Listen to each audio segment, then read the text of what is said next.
Assalamualaikum warahmatullahi wabarakatuh. Kami dari kelompok 12 dengan anggota yaitu saya sendiri Siti Nur Barokah dan teman saya Saskia Komala Dewi. Kami di sini akan membawakan presentasi yang berjudul Analisis Kurikulum Bahasa Indonesia di SMK. Yang pertama, kurikulum bahasa Indonesia di SMK secara politis. Kiblat perkurikuluman pendidikan di Indonesia dapat dibagi menjadi 3 babakan penting, yaitu model kurikulum yang sentralisasi dan desentralisasi. Kurikulum model pertama yaitu kurikulum tahun 50-an, 75-an, 84-an, dan 94-an.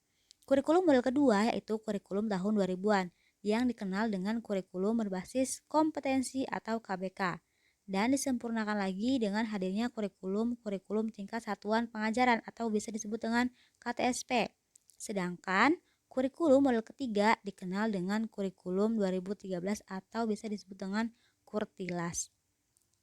Lalu selanjutnya yaitu pembelajaran bahasa Indonesia dalam kurikulum 2013 di SMK.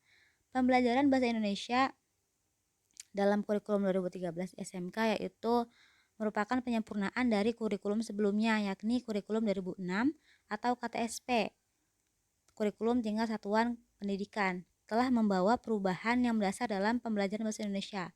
Pada kurikulum 2006, mata pelajaran bahasa Indonesia lebih mengedepankan pada keterampilan berbasis bahasa atau bersastra. Sedangkan dalam kurikulum 2013, pembelajaran bahasa Indonesia digunakan sebagai sarana untuk mengembangkan kemampuan dan keterampilan menalar. Perubahan ini terjadi di latar belakangi oleh kenyataan bahwa kemampuan menalar peserta didik Indonesia masih sangatlah rendah.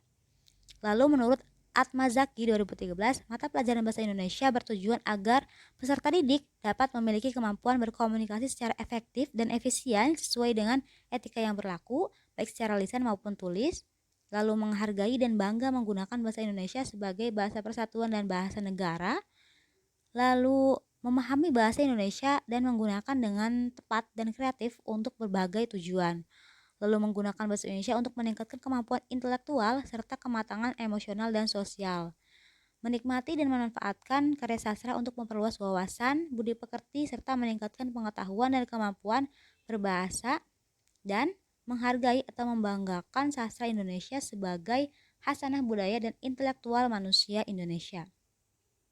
Lalu selanjutnya pengantar pembelajaran bahasa Indonesia di SMK antara lain yang pertama yaitu tujuan pembelajaran bahasa Indonesia, yang kedua ruang lingkup atau jenis-jenis teks dalam pembelajaran bahasa Indonesia, yang ketiga kompetensi inti dan kompetensi dasar, lalu yang keempat metode pembelajaran, yang kelima teknik penilaian, dan 6 kriteria ketentuan minimal. Cukup sekian dari saya, kurang dan lebihnya mohon maaf. Wassalamualaikum warahmatullahi wabarakatuh.